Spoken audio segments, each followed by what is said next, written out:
ಜೈ ಶ್ರೀರಾಮ್. ನಮಸ್ಕಾರ ಸ್ನೇಹಿತರೆ.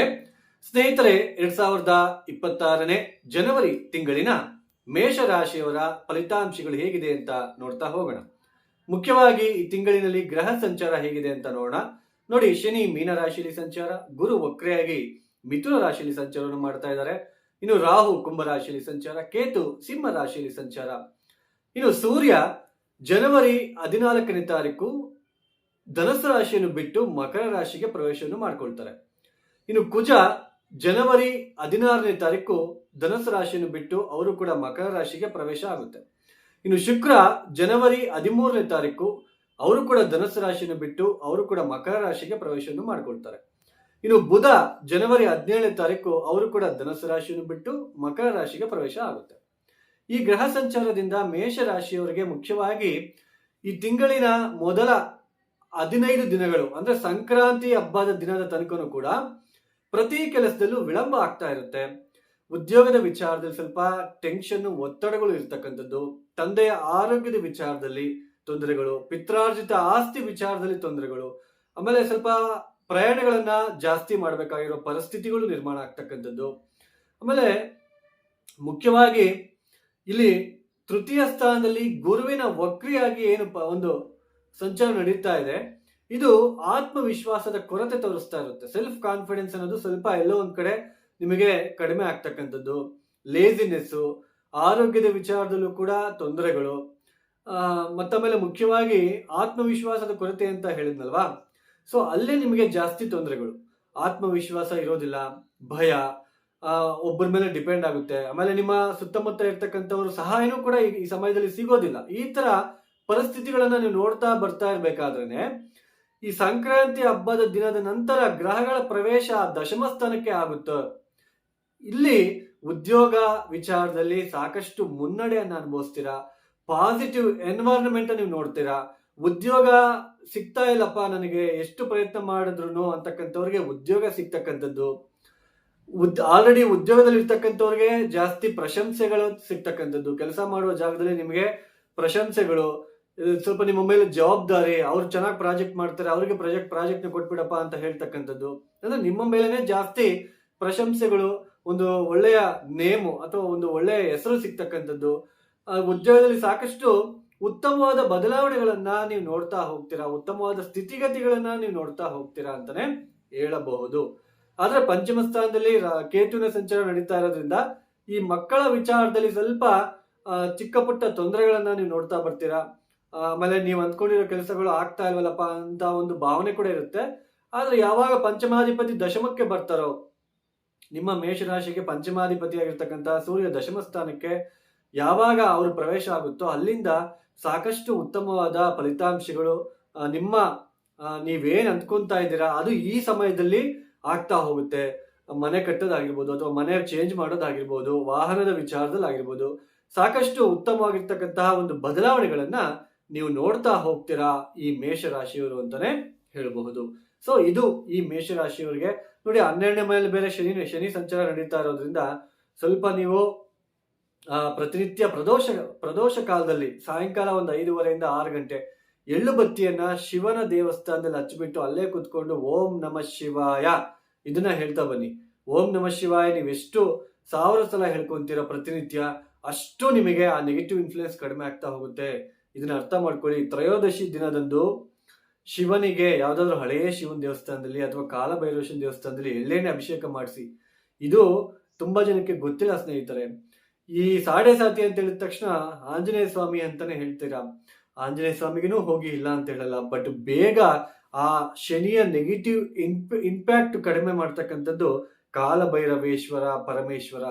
ಅವರ ಒಂದು ನೀವು ಮೊರೆ ಹೋಗಿ ನಾನು ಹೇಳ್ತಕ್ಕಂಥ ಓಂ ನಮಃ ಶಿವಾಯ ದಿನ ಒಂದು 1000 ಸಲ, ಬೆಳಗ್ಗೆ 1000 ಸಲ, ಸಾಯಂಕಾಲ 1000 ಸಲ ನೀವು ಮಾಡ್ಕೊಂತ ಹೋಗಿ. ಸೋಮಾರಿತನವನ್ನು ಬಿಟ್ಬಿಡಿ. ಅದ್ಯಾಕೆ ನೀವು ಮುಂದುವರಿಯೋದಿಲ್ಲ ನಾನು ನೋಡ್ತೇನೆ. ಸೊ ಇಷ್ಟೇ ಮಾಡಿ, ಮತ್ತೆಂಥದ್ದು ಮಾಡಬೇಡಿ.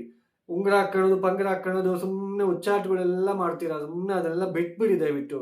ಇದನ್ನ ಮಾಡಿ ಸಾಕಷ್ಟು ಉತ್ತಮವಾಗಿರ್ತಕ್ಕಂತಹ ಸ್ಥಿತಿಗತಿಗಳು ನಿಮ್ಗೆ ನಿರ್ಮಾಣ. ಯಾವ ಜ್ಯೋತಿಷ್ಯ ಅವಶ್ಯಕತೆನೂ ಬೇಡ, ಓಂ ನಮಃ ಶಿವಾಯ ಮಾಡ್ಕೊಂತ ಹೋಗಿ. ಜ್ಯೋತಿಷ್ಯದ ಅವಶ್ಯಕತೆ ಯಾವಾಗ ಬರುತ್ತೆ ಅಂದ್ರೆ ಎಲ್ಲ ಮಾಡ್ಕೊಂಡ್ರು ಆಗ್ತಾ ಇಲ್ಲ, ಯಾಕೋ ಏನೋ ಜಾತಕದಲ್ಲಿ ನೋಡೋಣ ಅಂತಂದು. ಯಾಕಂದ್ರೆ ಈಗ ಮೇಷರಾಶಿಯಲ್ಲಿ ಲಕ್ಷಗಟ್ಟಲೆ ಹುಟ್ಟಿರ್ತಾರೆ, ಎಲ್ಲರಿಗೂ ಒಂದೇ ವಿಧವಾಗಿರ್ತಕ್ಕಂತಹ ಫಲಿತಾಂಶಗಳು, ಒಂದೇ ವಿಧವಾಗಿರ್ತಕ್ಕಂತಹ ಪರಿಹಾರಗಳು ಅನ್ವಯ ಆಗೋದಿಲ್ಲ. ಆದ್ರೆ ನಾನು ಹೇಳ್ತಾ ಇರ್ತಕ್ಕಂಥದ್ದು, ನಾವು ಅಲ್ಲಿ ಹೋಗಿದ್ವಿ, ಇಲ್ಲಿ ಹೋಗ್ಬಿಟ್ಟಿದ್ವಿ, ಯಾರಿಂದ ನಮಗೆ ಸಹಾಯ ಆಗ್ಲಿಲ್ಲ ಅಂತ ಹೇಳ್ತೀರಾ. ಸಹಾಯ ಅಂತಕ್ಕಂಥದ್ದು ಇದು ಗೈಡೆನ್ಸು. ನೀವು ಮಾಡ್ಕೋಬೇಕು, ಕಷ್ಟಪಟ್ಬಿಟ್ಟು ನೀವು ಮಾಡ್ಕೊಂಡ್ರೇನೆ ಅದರ ಎಫೆಕ್ಟ್ ಸಿಗ್ತಾ ಹೋಗುತ್ತೆ. ನಾವು ಕೈ ತುತ್ತು ನಾವು ಊಟ ಮಾಡೋದಕ್ಕೂ ಬೇರೆ ಊಟ ಮಾಡಿಸೋದಕ್ಕೂ ಡಿಫ್ರೆನ್ಸ್ ಇದೆ. ಸೊ ಅದನ್ನ ಅರ್ಥ ಮಾಡ್ಕೊಳ್ಳಿ. ಆಮೇಲೆ ಜಾತಕ ತುಂಬಾ ಇಂಪಾರ್ಟೆಂಟು. ಜಾತಕದಲ್ಲಿರ್ತಕ್ಕಂತಹ ನೆಗೆಟಿವ್ ಇನ್ಫ್ಲುಯೆನ್ಸ್ ನಡೀತಾ ಇತ್ತು ಅಂದ್ರೆ, ಈ ಗ್ರಹ ದಶಾಭುಕ್ತಿ ಚೆನ್ನಾಗಿಲ್ಲ ಅಂತಂದ್ರೆ, ನಾವು ಆ ಜಾತಕದಲ್ಲಿರ್ತಕ್ಕಂತಹ ದಶಾಭುಕ್ತಿಗೆ ತಕ್ಕಂತೆ ಪರಿಹಾರ ಮಾಡ್ಕೊಳಕ್ಕೆ ಬಿಡೋಲ್ಲ. ಅವರು ನಿಮ್ಮನ್ನು ಸುತ್ತರಿಸ್ತಾರೆ. ಅಲ್ಲಿ ಹೋಗ್ಬಿಟ್ಟು ಅಷ್ಟು ದುಡ್ಡು ಕಳ್ಕೊಂಬಂದೆ, ಆ ಪೂಜೆ ಮಾಡಿಸ್ದೆ, ಈ ಪೂಜೆ ಮಾಡಿಸ್ದೆ, ಅದನ್ನ ಮಾಡಿಸ್ದೆ, ಆ ಉಂಗುರ ಹಾಕೊಂಡೆ, ಏನು ಉಪಯೋಗ ಆಗಲಿಲ್ಲ, ದುಡ್ಡೊಂದು ಖರ್ಚಾಯ್ತು. ಆ ದುಡ್ಡೊಂದು ಖರ್ಚಾಯ್ತು ಆ ಮಾತಿದೆಯಲ್ಲ, ಅದನ್ನೇ ಕರ್ಮ, ಅದನ್ನೇ ದಶಾಭುಕ್ತಿ ಅಂತ ನಾವು ಕರಿತೀವಿ. ನೆಗೆಟಿವ್ ಇನ್ಫ್ಲುಯೆನ್ಸ್ ನಡೀತಕ್ಕಂತಹ ದಶಾಭುಕ್ತಿ ಇದ್ದಾಗ ಅದೇ ತರಹದ ಇರುತ್ತೆ. ನಿಮಗೆ ಸರಿಯಾದ ಪರಿಹಾರ, ಸರಿಯಾದ ಗೈಡೆನ್ಸ್ ಕೂಡ ಸಿಗೋದಿಲ್ಲ. ನೀವು ಇನ್ನೊಂದು ತಿಳ್ಕೊಳ್ಳಿ. ನಮಗೆ ನೆಗೆಟಿವ್ ಇನ್ಫ್ಲುಯೆನ್ಸ್ 6ನೇ ಮನೆ ಅಧಿಪತಿ, ಅಷ್ಟಮಾಧಿಪತಿ ಚೆನ್ನಾಗಿಲ್ಲದೆ ಆ ದಶಾಭುಕ್ತಿ ನಡಿಬೇಕಾದ್ರೆ, ಈವನ್ ಒಳ್ಳೆ ಡಾಕ್ಟರ್ ಹತ್ರ ಹೋದ್ರೂ ನಿಮಗೆ ಆ ಕಾಯಿಲೆ ವಾಸಿ ಆಗೋದಿಲ್ಲ. ಅವ್ರು ಹೇಳ್ತಾರೆ ನಿಮಗೇನು ಕಾಯಿಲೆ ಇಲ್ಲ ಅಂತ ಹೇಳ್ಬಿಟ್ಟು, ಬಟ್ ನಿಮಗೆ ಅದು ಕಾಯಿಲೆ, ಬಟ್ ಡಾಕ್ಟ್ರಿಗೆ ಅದು ಕಾಯಿಲೆ ಆಗಿರೋದಿಲ್ಲ. ಇದು ದಶಾಭುಕ್ತಿ. ಸೊ ಇದನ್ನ ನಾವು ಅರ್ಥ ಮಾಡ್ಕೊಂಡು ನಾವು ಹೋದ್ರೇನೆ ನಮಗೆ ಸ್ಥಿತಿಗತಿಗಳು ಏನಿದೆ ಅಂತ ಗೊತ್ತಾಗ್ತಾ ಹೋಗುತ್ತೆ. ನಾವು ಪರಿಹಾರ ಮಾಡ್ಕೋಬೇಕು. ನಿಮಗೆ ಹೆಂಗಪ್ಪ ಅಂದ್ರೆ, ಯಾವ್ದಾದ್ರು ಒಂದು ವಸ್ತು ತಗೊಂಬಂದು ನಾನು ಇಟ್ಬಿಟ್ಟು ಇದನ್ನ ನಿಮ್ಮ ಮನೇಲಿ ಇಟ್ಕೊಂಡ್ಬಿಟ್ರೆ ಕೋಟಿಗಟ್ಟಲೆ ಸಂಪಾದಿಸ್ತೀರಾ, ಲಕ್ಷ್ಮಿ ನಿಮ್ಮ ಮನೆಗೆ ಬರ್ತಾಳೆ, ಅಥವಾ ನಿಮ್ಮ ಜೀವನನೇ ಚೇಂಜ್ ಆಗ್ಬಿಡುತ್ತೆ ಅಂತ ಹೇಳ್ಬಿಟ್ರೆ ಜನನ ನಾ ಮುಂದು ನೀ ಮುಂದು ಅಂತ ಬಂದ್ಬಿಡ್ತೀರಾ. ಇದೆಲ್ಲಾನು ಆಗ್ತಾ ಇರೋದು, ಎಲ್ಲಾನು ಇದಾಗ್ಬಿಟ್ಟಿದೆ ಈಗ. ನಿಜವಾದ ಒಂದು ಜ್ಯೋತಿಷ್ಯ ಶಾಸ್ತ್ರ ಏನ್ ಹೇಳುತ್ತೆ, ಒಂದು ಮಾರ್ಗದರ್ಶನ ಇದು. ಕಷ್ಟ ಕಾಲದಲ್ಲಿ ಪರಿಹಾರಗಳು, ನಿತ್ಯ ದೇವತಾ ಒಂದು ಕಾರ್ಯಕ್ರಮಗಳನ್ನ ನಾವು ಮಾಡ್ಕೊಳ್ತಾ ಹೋಗ್ಬೇಕು ಅಂತಕ್ಕಂತಹ ವಿಚಾರವನ್ನ ತಿಳಿಸ್ತಾ ಇರ್ತಕ್ಕಂಥದ್ದು. ಪ್ರತಿ ಸಮಸ್ಯೆಗಳಿಗೂ ಕೂಡ ಹೋಮ ಮಾಡಿಸೋದು, ಉಂಗುರ ಹಾಕೊಂಡ್ಬಿಡೋದು, ಅದು ಹಾಕೊಂಡ್ಬಿಡೋದು, ಅದಲ್ಲಿಗೆ ಹೋಗೋದು, ಇಲ್ಲಿ ಹೋಗ್ಬಿಡೋದು, ಅದೆಲ್ಲರೂ ವರ್ಕೌಟ್ ಆಗಲ್ಲ. ನಾನು ಇದನ್ನೆಲ್ಲ ಯಾಕೆ ಹೇಳ್ತಾ ಇದ್ದೀನಿ ಅಂದ್ರೆ, ನಿಮಗೂ ಕೂಡ ಅರ್ಥ ಆಗಲಿ, ನೀವು ಕೂಡ ತಿಳ್ಕೊಳ್ಳಿ ಅಂತಕ್ಕಂತಹ ವಿಚಾರ ನಾನು ತಿಳಿಸ್ತಾ ಇದ್ದೇನೆ. ಅಷ್ಟು ಬಿಟ್ರೆ ಇಲ್ಲ ನನ್ನಲ್ಲಿ ಯಾವುದೇ ತರಹದ ಉದ್ದೇಶ ಇರುವುದಿಲ್ಲ. ನೀವು ಅರ್ಥ ಮಾಡ್ಕೋಬೇಕು. ನೀವು ಹೌದು ಇದೆಲ್ಲ ಕರೆಕ್ಟು, ನಾವು ಪರಿಹಾರ ಮಾಡ್ಕೋಬೇಕು. ನಾವು ನಿತ್ಯ ಕರ್ಮ ಕಡಿಮೆ ಆಗ್ಬೇಕಂದ್ರೆ ಏನ್ ಮಾಡ್ಬೇಕು, ನಾವು ನಿತ್ಯ ದೇವತಾ ಸ್ಮರಣೆ ಮಾಡಬೇಕು.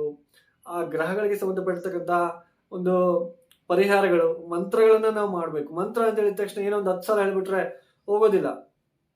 ಆ ಮಂತ್ರ ಹೇಳ್ಕೊಳ್ಳಿ ಅಂದ್ರೆ ನಮ್ಗೆ ಟೈಮ್ ಇಲ್ಲ ಅಂತ ಹೇಳ್ತೀರಾ. ಅದೆಲ್ಲ ಹೇಳ್ಬಾರ್ದು.